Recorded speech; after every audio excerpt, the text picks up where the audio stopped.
اگر کسی جا نماز پر کعبہ شریف یا مدینہ منورہ کی تصویر ہو تو اس کو پھینکنا جائز ہے؟ کیا مطلب پھینکنا ہے؟ پھینک دے گا تو فوٹو یہ کیا ہے؟ جب نیت میں توہین نہ ہو تو کوئی حرج نہیں۔ یہ دیکھتے رہتے ہیں یہاں کسی طالب نے بیچارے نے لپیٹ کے پھینکی ہوگی، اس کو موقع ملا کوئی اعتراض تو کرے نا، آخر کیا ہے؟ کپڑا ہے۔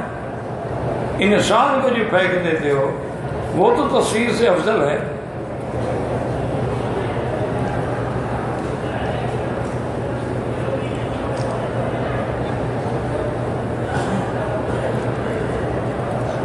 کہتے ہیں بیٹی میری کہ اگر ماہواری کا غسل ہے اور اتفاقاً عورت جمعہ کے دن پاک ہوئی ہے تو نماز جمعہ سے پہلے کروں یا نماز جمعہ سے پہلے کرنا منع؟ کیوں پہلے کرنا منع ہے؟ تو آپ کو تو الٹا ڈبل ثواب ہو جائے گا، ایک تو ہوگا پاک ہونے کا اور ایک ہوگا جمعہ کے دن غسل کرنا بھی سنت ہے۔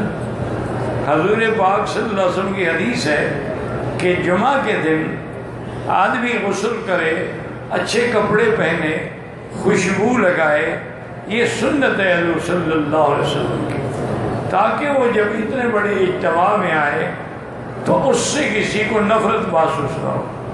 بلکہ ایک حدیث مبارک میں یہ بھی ہے، من غسل واغتسل، جو آدمی خود بھی غسل کرے بیوی کو بھی غسل کرائے، یعنی جمعرات کو میاں بیوی بھی ملے، تو اب دونوں جو غسل کریں گے اور اس کے بعد وہ جلدی سب سے پہلے مسجد میں آ جائے تو اس کے لیے بہت بڑا اجر ہے۔ تو اس لیے سنت ہے میرے بھائی غسل کرنا۔ جنابت سے غسل تو ایسے آپ نے کرنا، اس کے بغیر تو آپ پاک نہیں ہو سکتے۔ لیکن اگر خون بند ہو گیا ہو، یہ نہ ہو کہ ابھی بلیڈنگ ہو رہی ہے اور آپ نے غسل کر لیا، اس کا کوئی فائدہ نہیں۔ بیٹی کا نام میں نے عریقہ یا عریفہ رکھا ہے، کوئی بات نہیں، مطلب عریفہ جاننے والی، کوئی نئے نئے نام ڈھونڈتے رہتے ہیں نا جی، وہ نام یعنی علاقے میں نہ ہو۔ اللہ کے بندے ایک بات یاد رکھو کہ بچہ اللہ دے یا بچی دے، وہ نام رکھو جو حضور کے صحابہ کے، وہ نام رکھو جو انبیاء کے، وہ نام رکھو جو ازواج مطہرات کے، وہ نام رکھو جو حضور کی بیٹیوں کے ہیں۔ تو یہ نئے نئے نام ڈھونڈتے رہتے ہو، کیا فائدہ ہے؟ ہمارے گاؤں کی مسجد کی چھت پر امام مقتدی سوید باجباد نماز ادا کی جا رہی تھی۔ مقامی علماء نے اس طرح باجماعت نماز سے منع کر دے کہ نماز نہیں ہوتی۔ آپ کی رائے دیا کہ ہاں یار مسجد کا سین جو ہے تھوڑا کیوں نہیں ہوتی چھت میں؟ پھر تو مکے والوں کی نماز ہوتی نہیں، آپ سارے چھت پہ پڑھ رہے ہیں۔ اس کے بارے میں بھی علماء کو لکھے نا، فتویٰ جاری کریں۔ تو یہاں تو تین تین چار چار چھتیں ہیں، اگر سین میں گنجائش نہیں ہے چھت پہ جماعت کرتے ہیں، ٹھیک ہے۔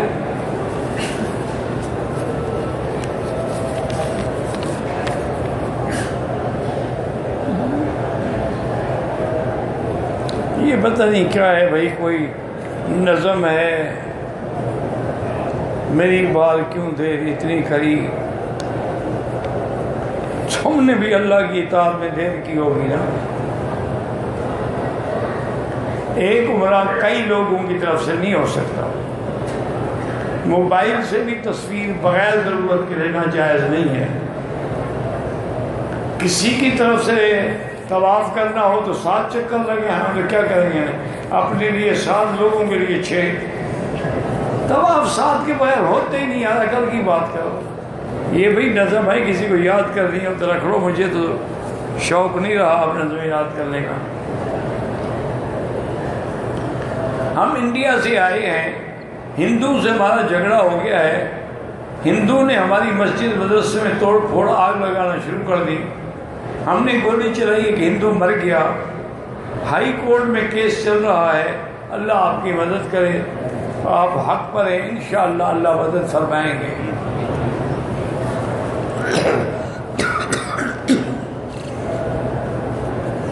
میں اکثر وتر رات کے آخری حصے میں پڑھتا ہوں. کبھی کبھی ایسا بھی ہوتا ہے کہ وتر کی آخری قاعدے میں ہوتا ہوں تو اذان ہو جاتی ہے صبح کی. کوئی حرج نہیں، بالکل ٹھیک ہے، وہ ادا ہو گئے.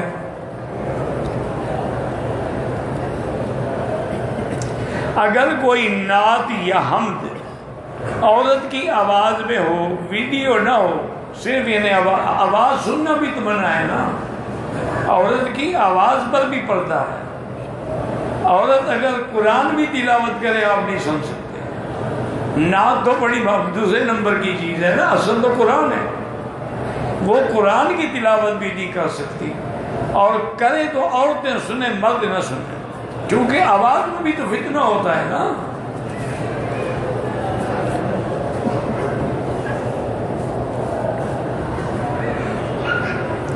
کہتے ہیں کہ تبلیغی والے کہتے ہیں کہ جی تبلیغ میں زیادہ ثواب ملتا ہے. سچی بات، تبلیغ نہیں کریں گے تو میں نے بات بتائے گا کون؟ بھئی دین تو تبلیغ سے آئے گا نا. تعلیم فرض ہے، باقی چیزیں تو نفلی عبادت کر رہے ہیں آپ.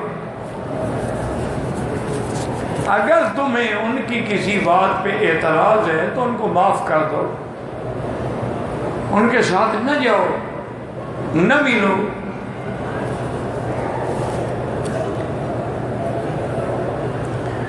ہوٹل سے احرام باندھا، حرم آیا، ظہر کی نماز پڑھ کے پھر مسجد عائشہ گیا، کوئی پابندی نہیں، کوئی مسئلہ نہیں. احرام وہی ہے جب مسجد عائشہ سے نیت کرو گے. چادریں باندھنے کا نام احرام نہیں ہوتا.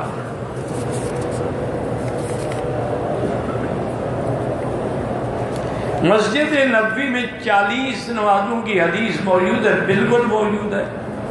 بلکہ حضور نے فرمایا ہے کہ جو آدمی 40 نمازیں پڑھے اس شکل میں کہ جماعت نہ قضا ہو بلکہ تکبیر اولیٰ میں شامل ہو، تو کتب لہ براءۃ من النفاق، اللہ اس کو نفاق سے بری کر دیتے ہیں.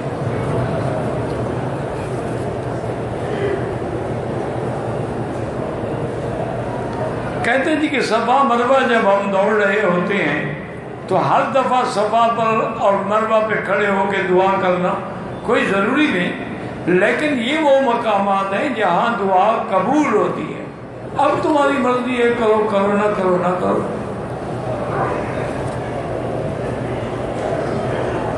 میں انجینئرنگ کا طالب علم ہوں.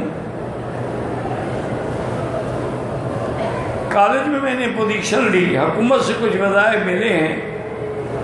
ان پیسوں سے مجھ پر زکوٰۃ فرض ہے. جب مالک ہو گئے ان پیسوں کے، ویسے آپ کو مل گئے نا، اب کہیں سے مل گئے، انعام مل گیا، تو اب آپ زکوٰۃ دیں گے؟ کیوں نہیں دیں گے؟ حرم پاک سے کبوتر چوک تک صفوں سے صفیں نہیں ملی ہوتی، لوگ نماز، وہ نماز نہیں ہوتی. لازمی صفیں ملیں. اگر نہ بھی ملے کم سے کم اگلی صف نظر تو آئے نا، ورنہ نماز نہیں ہوگی. پتہ نہیں ان کو تکلیف کیا ہے. بس یہ ہے کہ ہوٹل میں چھوڑنا پڑتا. 10 منٹ پہلے نکل آؤ، حرم پہنچ جاؤ گے، کم سے کم سین میں تو پڑھ لو گے.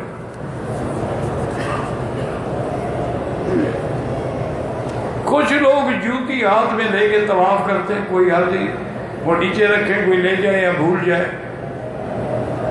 اگر عورت اپنے مخصوص ایام میں ہے طواف کر سکتی، وہ حرم کے داخل نہیں ہو سکتی، طواف کیسے کرے گی؟ ہیلی کاپٹر پہ بیٹھ کے کرے گی. وہ مسجد میں داخل ہی نہیں ہو سکتی. خدا کی بندی، عقل کرو.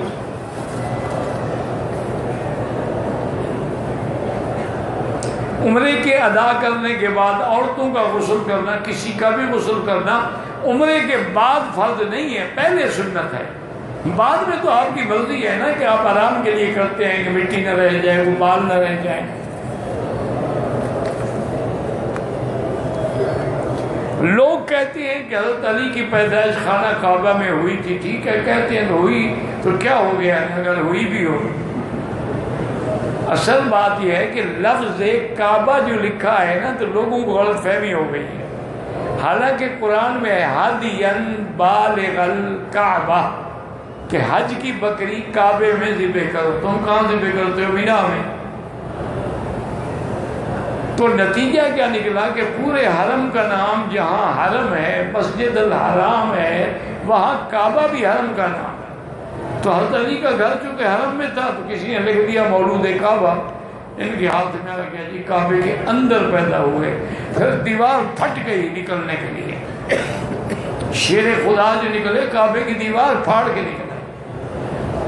یہ تعریف ہو رہی ہے یا مذمت ہو رہی ہے؟ انا للہ و انا الیہ راجعون. اور اگر ایک منٹ کے لیے مان لیں کہ واقعی کعبے کے اندر پیدا ہوا، پہلے تو یہ چیز عقل کے بھی خلاف ہے. تمہاری بیوی بیٹی بچی کا ولادت کا وقت قریب آئے، اس کو مسجد لے جاتے یا اسپتال لے جاتے. تو حضرت علی کی والدہ اتنی کم عقل تھی کہ ان کو درد زے ہو رہا تھا، وہ کعبے میں آ گئی کہ وہیں خون نکلے اور کعبہ پلید ہو. کوئی عقل سے بھی بات سوچا کرو نا، عقل میں بھوسا تو نہیں بھرا ہوا. اچھا اگر ہم مان لیں حضور پیدا ہوئے باہر، حضرت علی پیدا ہوئے اندر، تو کیا ہو جائے گا؟ حضور سے حضرت علی افضل ہو جائے. یہ ساری باتیں ہیں، حکایات ہیں. بس چونکہ یہ جتنا روافض ہیں نا شیعہ فرقہ، یہ حدیثیں گھڑنے کا تو بادشاہ ہے، جھوٹی روایات کا بادشاہ. اور ایک جگہ آ گیا نا لفظ کہ حضرت علی کعبے میں پیدا ہوئے، انہیں کو کعبے میں جیسے لکھ دیتے ہیں نا جی فلاں آدمی خطیب کعبہ ہے، فلاں آدمی خطیب حرم ہے، فلاں آدمی خطیب المسجد. سب چیزیں تو ایک ہی ہیں، مسجد بھی ہوئی ہے، حرم بھی ہوئی ہے، کعبہ بھی ہوئی ہے.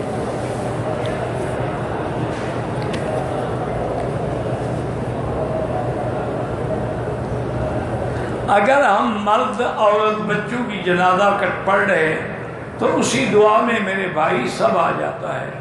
مغفر لحینا میتنا شاہدنا غائبنا صغیرنا کبیرنا ذکرنا، اور سارا سب آ گیا. کسی اور دعا کی ضرورت نہیں ہے. طواف کرنا افضل ہے، عمرہ طواف افضل ہے. جتنی دیر عمرہ کریں اتنی دیر طواف کرتے ہو، طواف افضل ہے.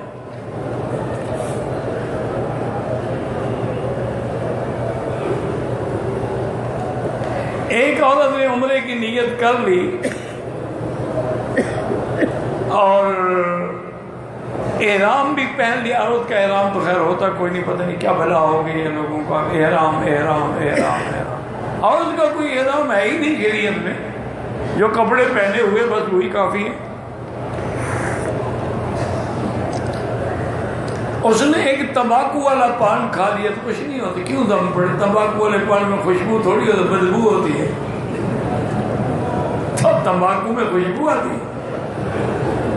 بہرحال اگر پان خوشبو والا بھی تھا 2-4 ریال خیرات کر رہے. چونکہ آج کل تمباکو ایسے بھی بن رہے ہیں نا، ہو سکتا ہے کوئی نیا آیا ہو. اگر عمرہ نہ کرنا ہو تو صرف احرام باندھ کے طواف کر سکتے ہیں، نہیں کر سکتے ہیں. حرم کے آگے نمازیوں کے آگے نہ گزریں. مجبوری ہو سجدے کی جگہ سے دور ہو کے گزر جائیں.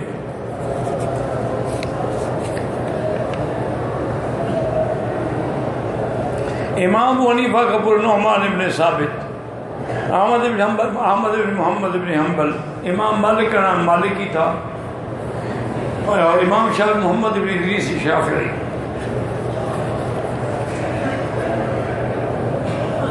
نماز جنازہ کی نیت کرنا ضروری ہے.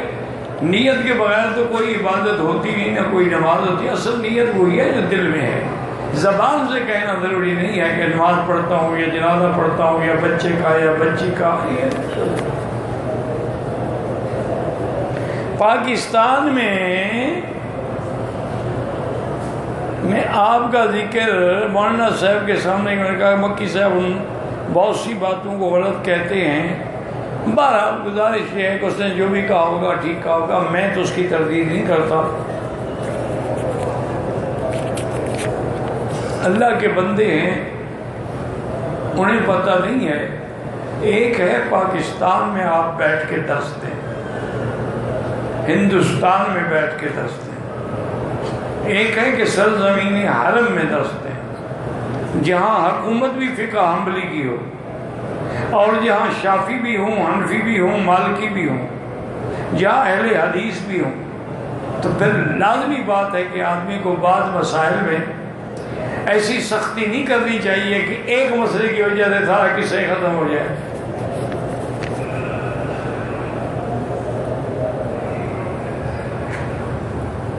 انبیاء علیہ السلام کے اجساد محفوظ ہونے کی کوئی حدیث صحیح نہیں ہے، بل نہیں ہے تو وہ جانے۔ میں نے کہا کہ حیات ممات کے مسئلے مجھ سے نہ پوچھا کرو۔ کوئی گستاخی ہو گئی اگر حضور کی شان میں بے ادبی ہو گئی تو نتیجہ کیا نکلے گا؟ اعمال ختم۔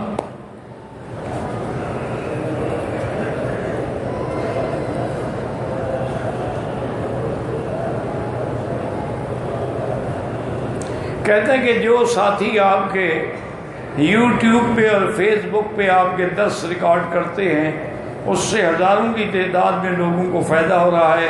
اللہ ان کی محنت کو قبول کرے، ہم ان کے لیے بھی دعا کرتے ہیں۔ ماشاءاللہ اچھی بات ہے۔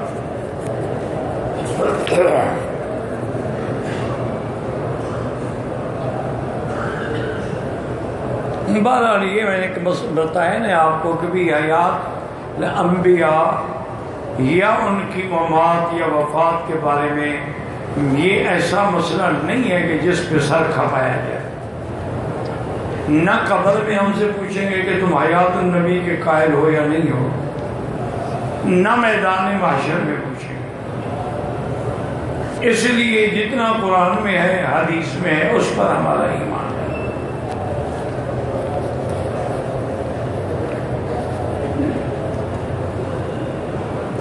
کہتے ہیں جی کہ ایک مولوی صاحب اعتراض کرتے ہیں کہ ایک کتاب المہند ہے، فضائل درود شریف ہے، اس میں شرکیہ باتیں لکھے، تو شرکیہ نکال کے توحید والی باتیں لکھ دو۔ ایسا کرو نا کہ اس میں جہاں جہاں شرکیہ باتیں اس پہ قلم پھیر دو، وہاں توحید والی باتیں لکھ دو، پتہ تو لگے تیرے علم کا۔ اور وہاں کوئی بات مولوی صاحب کی لکھی ہوئی نہیں ہے، تمہیں اتنا بھی سمجھ نہیں ہے، آگے حوالہ نہیں ہے کہ یہ ترغیب میں ہے، یہ فلاں کتاب میں ہے، یہ فلاں کتاب میں ہے، تو ان کتاب والوں کو پکڑو۔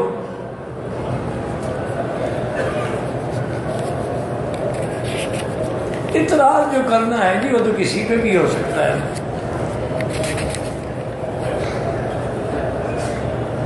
یہ وہی ہے کہ مسئلہ ہے شفاعت، اصل کا شفاعت فتح القدیر میں ہے، تو آپ جانیں آپ کا، میں نے آپ کو منع کیا آپ جو عقیدہ رکھنا چاہتے رکھیں، میں نے تو آپ کو منع نہیں کیا۔ میں جتنا قرآن میں ہے، اللہ فرماتے ہیں کہ شہید کو مردہ نہ کہو، احیاء وہ زندہ ہیں۔ دوسری جگہ احیاء عند ربہم یرزقون، زندہ بھی ہیں اور ان کو رزق بھی ملتا ہے۔ حضور پاک صلی اللہ علیہ وسلم سے صحابہ نے پوچھا کہ اگر ہم آپ پہ سلام پڑھیں فقد علمتا، آپ کی بدن مبارک تو بوسیدہ ہو چکا ہوگا، آپ نے فرمایا ان اللہ حرم اجساد الانبیاء علی الارض۔ حضرت شیخ عبدالعزیز بن باز رحمۃ اللہ علیہ جو یہاں کے مفتی اعظم تھے، اپنے وقت کے بہت بڑے عالم تھے، باقی حقیقی معنی میں دیکھا جائے تو وہ مقام مجتہد پہ پہنچے ہوئے تھے۔ انہوں نے جو اپنی حج کی کتاب لکھی اس میں بھی انہوں نے لکھا ہے کہ ابو داؤد کی حدیث ہے، اور یہ بڑے کھڑے لوگ ہیں، کمزور حدیث تو مانتے ہی نہیں ہیں، کہ جو حضور نے فرمایا کہ ما من مسلم یسلم علیہ، جو مسلمان مجھ پہ سلام پڑھے میں جواب دیتا ہوں۔ باقی تم نہیں مانتے، نہ مانو۔ مسلم کی حدیث ہے، حضور نے فرمایا کہ معراج والی رات میں نے دیکھا عند الکثیب الاحمر، سرخ ریت کا ٹیلے کے پاس ایک قبر تھی، اور اس میں حضرت جبریل نے بتلایا کہ دیکھیں اخوک موسیٰ، تمہارا بھائی موسیٰ علیہ السلام ہے، موسیٰ قائماً یصلی فی قبرہ، کھڑے ہو کے قبر میں نماز پڑھے، روح کھڑی ہوتی ہے۔ اچھا 1,24,000 پیغمبروں نے حضور کے پیچھے نماز پڑھی، ان کا بھی انکار کر دو کہ وہ تو جی مر گئے، وہ تو گل گئے، وہاں کیسے آ گئے؟ ان جھگڑوں میں نہ پڑو، خدا کے لیے نہ پڑو۔ باقی لفظ مطلقاً حیات انبیاء کا صرف فرق اتنا ہے کہ بعض علماء آگے لکھ دیتے ہیں حیات برزخی، بس کوئی حرج نہیں، وہ عالم تو برزخ ہے نا، ورنہ سب سے بڑے تمہارے توحید کے جو بزرگ گزرے ہیں نا، انہوں نے بھی یہ لکھا ہے کہ انبیاء کی حیات ہے لیکن برزخی ہے۔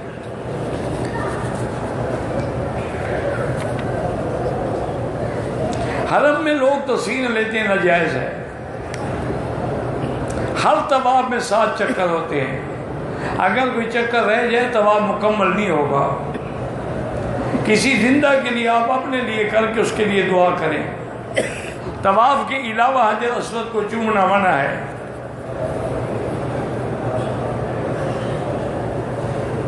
الحمدللہ امام اونچی آواز میں پڑھ رہے ہوں یا خاموش ہوں، حضور اکرم صلی اللہ علیہ وسلم فرمایا ہے جس نے الحمدللہ نماز میں نہیں پڑھی اس کی نماز نہیں ہوتی، ماشاءاللہ۔ تو آپ مجھے وہ نماز بتائیں جس میں فاتحہ نہیں ہوتی۔ وہ نماز جب آپ مجھے بتائیں گے نا، اگلا مسئلہ میں سمجھاؤں گا۔ مجھے بتائیں جی فلاں نماز ہے جس میں فاتحہ نہیں ہوتی۔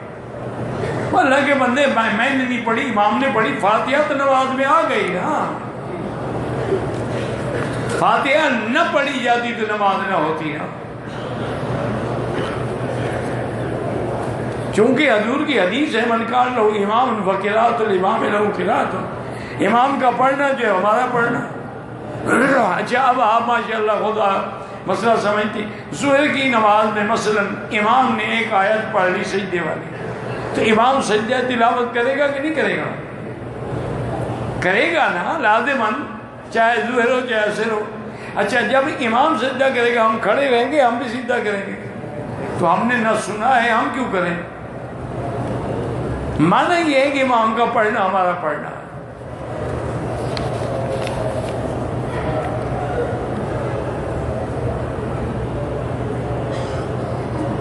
پہلے نماز نہیں پڑھتا تھا، پہلے توبہ کرو، توبہ کے بعد جتنی ہو سکے روز کی اندازہ کر کے پڑھتے رہو بس۔ حرم کے سین میں جگہ خالی ہوتی ہے، لوگ باہر اپنے ہوٹلوں اور دکانوں کے سامنے کھڑے ہوتے ہیں، اللہ ان کو ہدایت دے، ہم کیا کہہ سکتے ہیں؟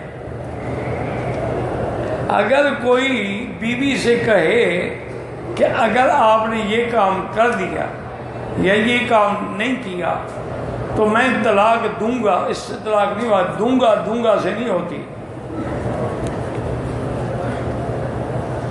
حرم کے نمازیوں کے آگے نہ گزرے، سجدے کی جگہ سے 1 قدم 2 قدم دور ہو کے گزر جائیں۔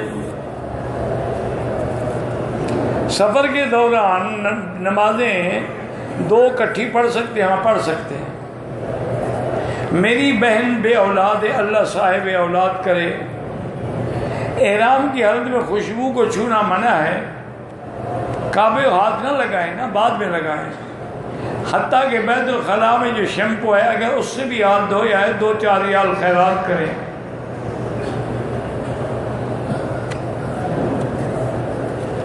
اگر مدینے سے احرام نہ پہن سکے تو مسجد عائشہ سے احرام پہن، عمرہ تو ہو جائے گا لیکن دم پڑ جائے گی، چونکہ مدینہ منورہ میقات ہے، آپ نے میقات چھوڑ دیا۔ اگر کسی آدمی کا کھانسی کی تکلیف ہے اور وضو بار بار ٹوٹ جاتا ہے تو ہر نماز کے لیے نیا وضو کرے، پھر ٹوٹتا ہے ٹوٹنے دو۔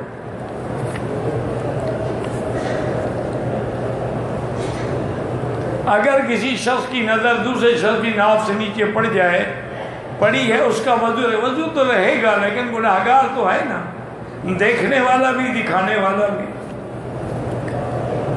وضو نہیں ٹوٹ جاتا۔ جو عورتیں سر ننگا کر کے دعا کرتی ہیں ناجائز ہے، عورت کو کبھی سر ننگا نہیں کرنا چاہیے۔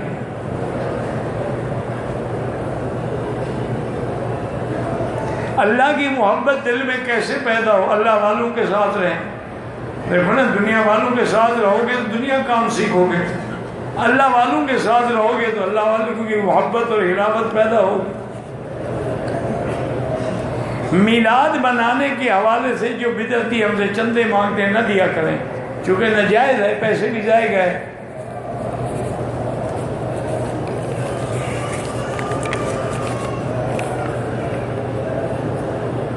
کسی مرحوم کے نام پہ عمرہ کریں، بس دل میں اسی کی نیت ہو۔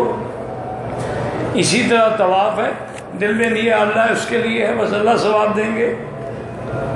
عمرہ علاوہ علمی کی وجہ سے بال اس وقت نہیں کٹوائے، صبح کو کٹوائے تو آئے نا، دم سے بچ گئے۔ ایک آدمی نے 12 دن حج کو رات بنا میں نہیں گزاری، کوئی بات نہیں، سنت کے ثواب سے معلوم ہو گیا، جرمانہ کوئی نہیں۔ ایک عورت بچھڑ گئی، طواف کر لیا، سعی نہیں کی، بال بھی کٹوا دیے، دم پڑ گئی۔ عورت پہ حج کب فرض ہوتا ہے؟ جب صاحب مال ہو، عاقل ہو، بالغ ہو، محرم ہو۔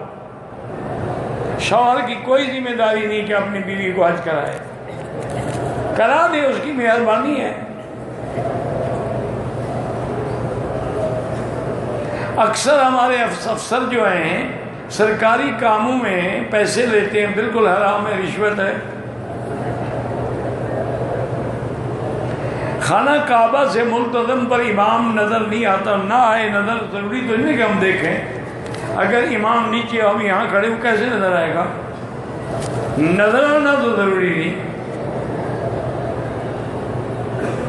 میں اپنی جائیداد فرما بردار بیٹے کو دے سکتا ہوں، اور نافرمان کو آگ نہیں کر سکتے آپ کسی کو، اللہ نے اسے تمہارا بیٹا بنایا ہے۔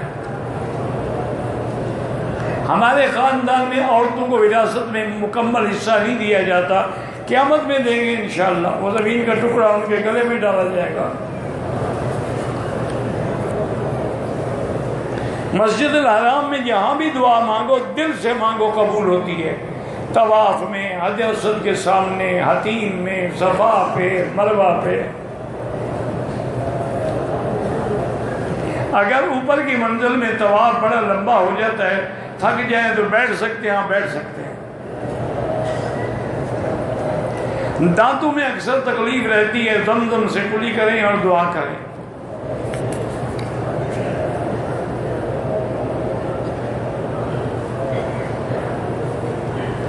گنبد الخضراء کے اوپر ایک طرف چھوٹی سی چیز ابھری ہوئی نظر آتی ہے، اللہ عالم، ہم نے تو کبھی کوشش نہیں کی، یہ چیزیں تم ڈھونڈتے رہتے ہو۔ کوئی صفائی کے لیے انہیں چیز رکھی ہوگی، کھڑکی وغیرہ کوئی چیز۔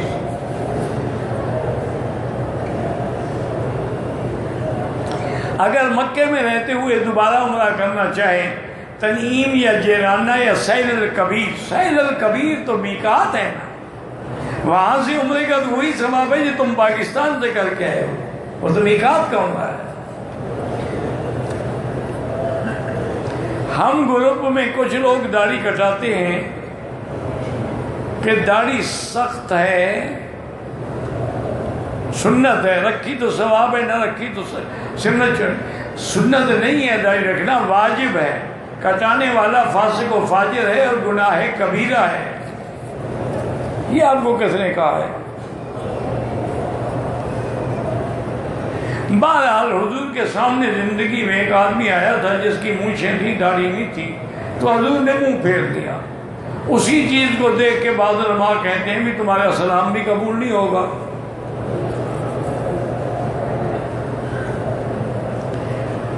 ایک آدمی صحیح عقیدے کے بارے میں کتاب پڑھنا چاہتا ہے تو آپ کے ملک میں اردو میں ملے گی، یہاں تو سب عربی میں ہیں۔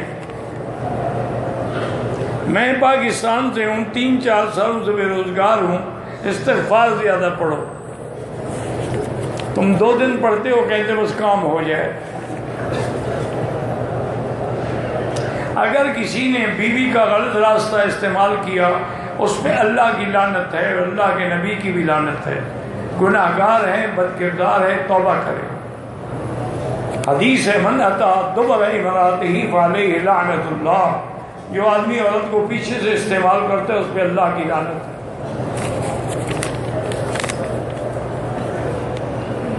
پاکستان میں کچھ مولوی صاحبان جنازہ زور سے پڑھتے ہیں، وہ جانے، ان کا کام جانے، ہم تو نہیں پڑھتے زور سے۔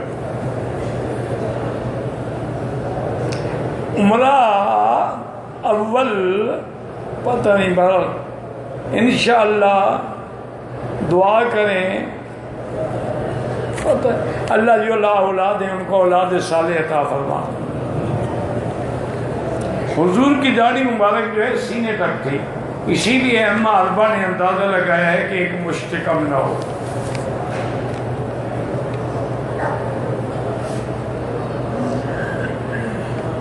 ایک حدیث میں ہے کہ بھی مکہ میں جب بھی کوئی عبادت کرے یا نماز پڑھے اس کو منع نہ کرو۔ اس کا معنی یہ نہیں کہ فجر کی نماز ظہر کو پڑھے اور ظہر کی فجر کو پڑھے، کہ منع نہ کرو، ہر چیز اپنے وقت پہ ہوگی۔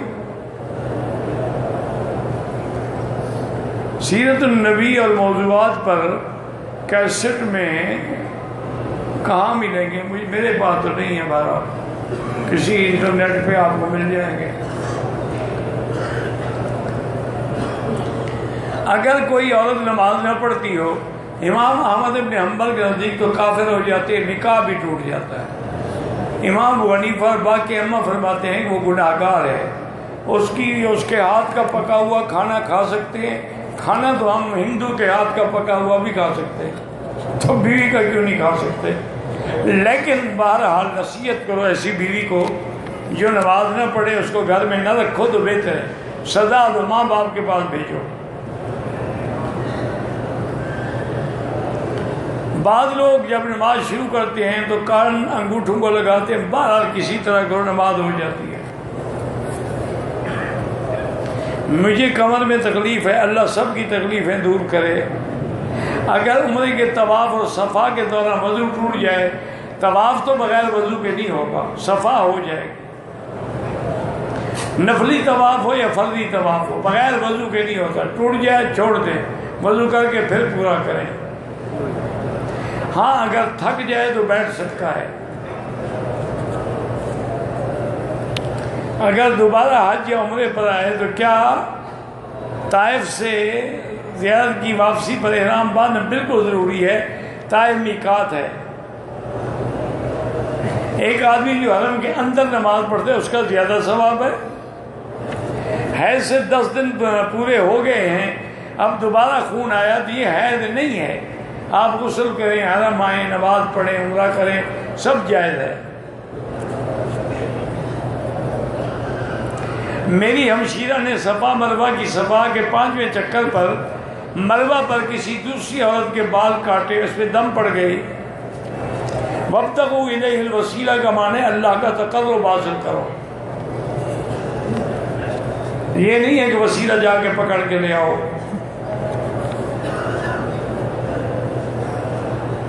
حضرت اسرائیل سب مسلمانوں کی روح سختی سے نکالتے ہیں۔ مسلمانوں کی روح تو سختی سے کیوں نکالتے ہیں؟ کافروں کی روح سختی سے نکالتے ہیں۔ ہر جنتی کو کم از کم اور زیادہ سے زیادہ کتنی حوریں ملیں گی؟ 70 تو ملیں گی نا، باقی کا اللہ کو پتا۔ فی الحال تو تمہیں یہی حور کافی ہے۔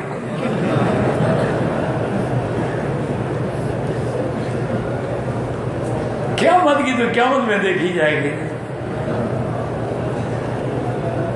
مردوں کی صف میں عورتیں نماز پڑھنا جائز ہے،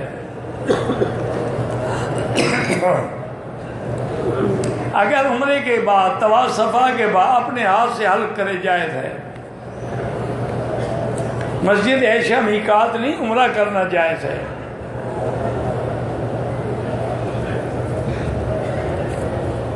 اکیس دن کا ویزا لے آئے ہیں، بہرحال آپ چونکہ 7 دن ادھر رہیں گے پھر آپ کی نماز قصر ہوگی۔ میں ایک ٹانگ سے معذور ہوں، زیادہ چل نہیں سکتا، کسی کو 100 ریال دے کر عمرہ ادا کیا، مدینہ منورہ جانا ہے، واپسی پر اگر آپ معذور ہیں تو نیت نہ کریں۔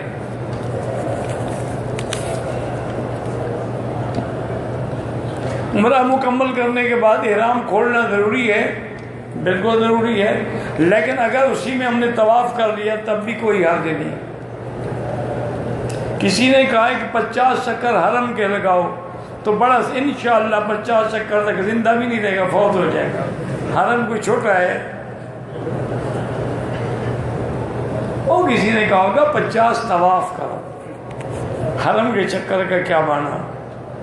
اگر میقات سے بغیر احرام کے آئے دم پڑ جائے گی۔ مکے میں رہنے والے میقات سے واپسی پہ لازم احرام باندھ کے آئیں۔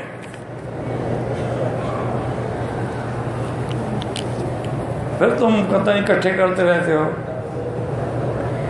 حرم میں رہنے والے ہمارے بعض رشتے دار کہتے ہیں ہم عمرہ کرنے والوں کو طائف لے جائیں، واپسی پہ عمرہ ضروری ہے۔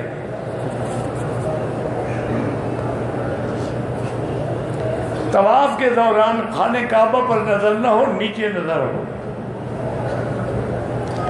نماز نفلی ہے تو سجدے میں بھی دعا کر سکتے ہیں، لیکن وہ دعائیں جو حدیث میں ثابت ہیں۔ میری اولاد 13 سال سے نہیں ہے، اللہ عالم، اللہ آپ کو اولاد دے، پہلے چیک تو کرائیں نا، دوا کیا اثر کرے گی، جراثیم ہیں کہ نہیں ہیں۔ حجر اسود کی مکے میں سب کی دعائیں قبول ہوتی ہیں، اگر نہیں ہوتی تو ہمارے گناہوں کی وجہ سے۔ اگر آدمی اپنا عمرہ کر چکا ہے، بہن فوت ہوگی، اس کے لیے کرے، جائز ہے۔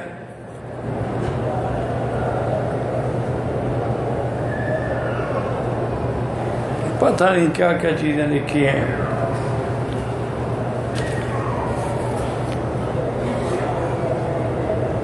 اگر عمرے کے طواف کے پہلے چکر میں حتیم تک رمل بھول گیا، کوئی حرج نہیں۔ عمرے میں اگر صفا مروہ کے 7 چکر پورے نہ ہوں، سر کے بال کاٹ لیے، دم پڑ جائے گا، واللہ اعلم۔ ربنا تقبل منا انک انت السمیع العلیم